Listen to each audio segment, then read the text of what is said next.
Call of Duty, Black Ops 6. What's going on, man? I saw OpTic scrim and LA Thieves. I watched for a little bit. I think they started off yesterday. The OpTic boys were streaming their scrims. They were streaming their scrims yesterday.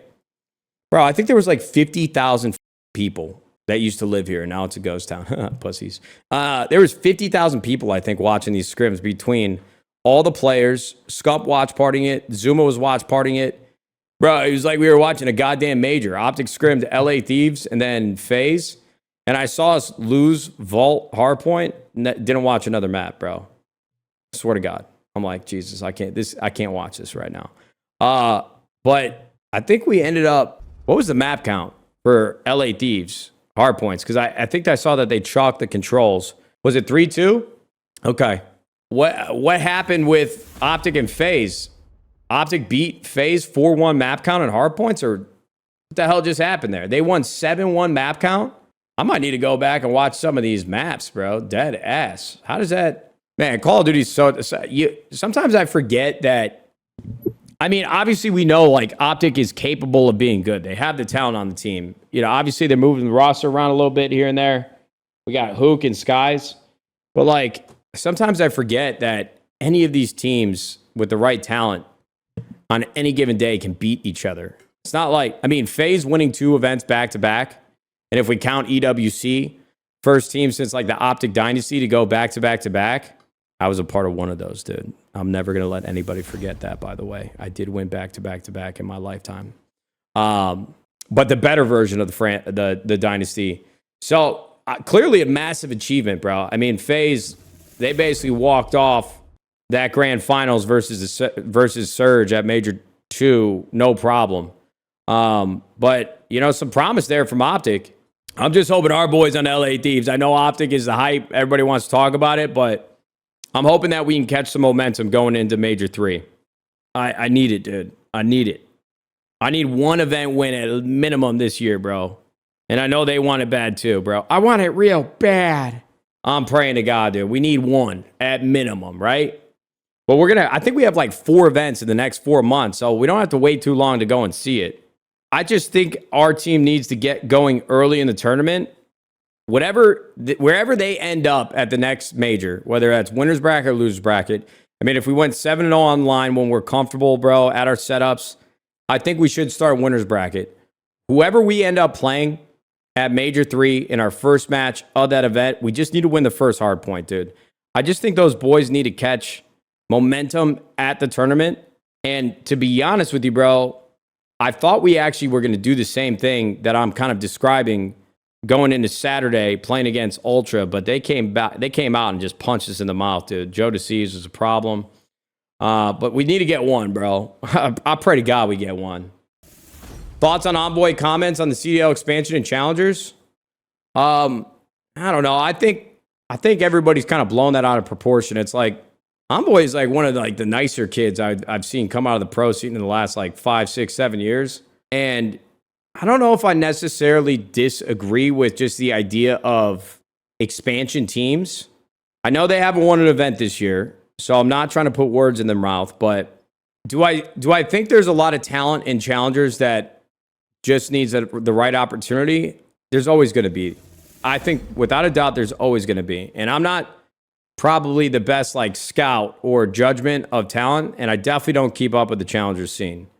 So that one's a little out of my neck of the woods of what I should probably be speaking on. But I definitely see where Dylan is coming from, saying that, say they added another 2 teams to the league.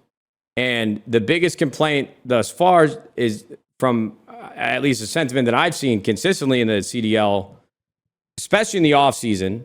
And now with FaZe winning 2 events in a row, this is a pretty top-heavy league. And I don't think it's as top-heavy as people thought it was going to be at the beginning of the year, because Surge picks up Neptune. They look like a top 4 team, top 3 team. Toronto Ultras also looked really, really good.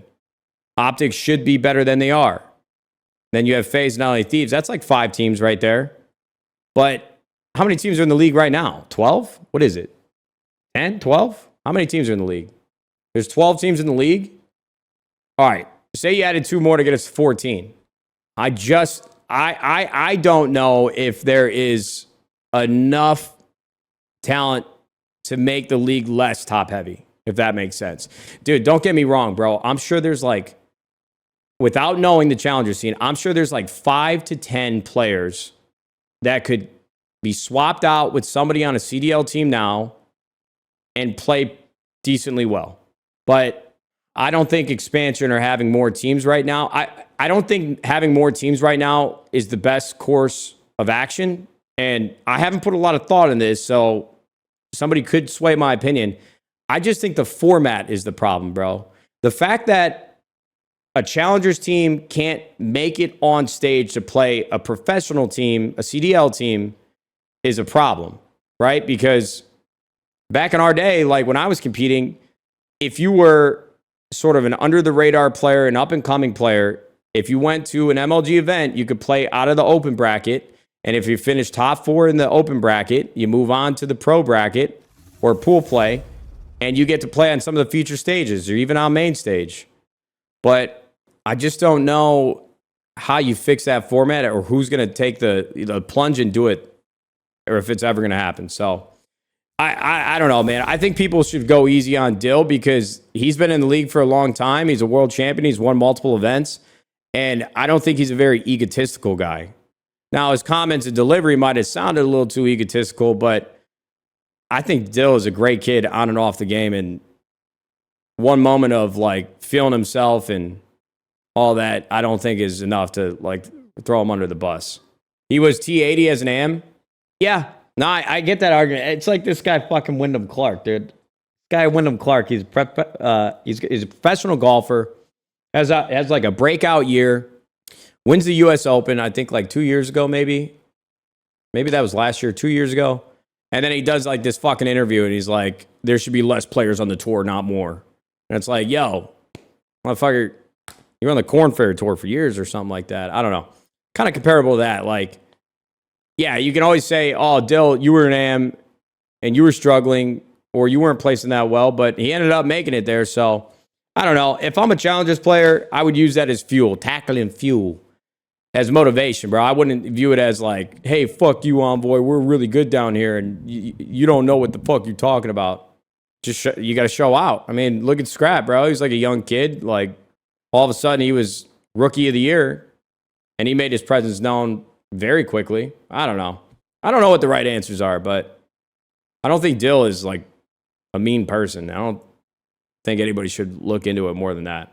Warzone today? I'm not sure if I'm going to play Black Ops 6 multiplayer or Warzone. I haven't decided yet, but I definitely want to shoot around on controller so I'm not licking walls with Verdansk, bro. I have no idea how Verdansk is about to play out.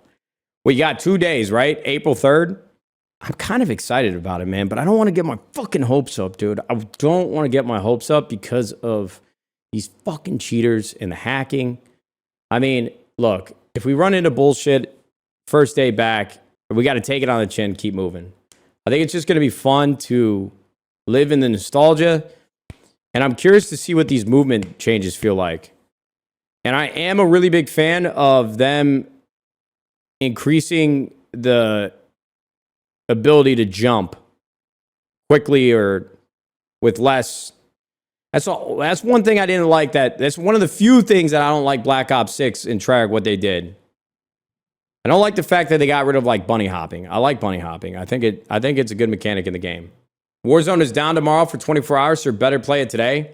Yeah, but I don't think what we're playing Warzone today is going to feel like what Verdansk is going to feel like on Thursday. So I just need to shoot around, bro, and move around with a controller, man. I haven't done that. I don't think one day is going to get me where I need to go, but we'll see what happens, bro.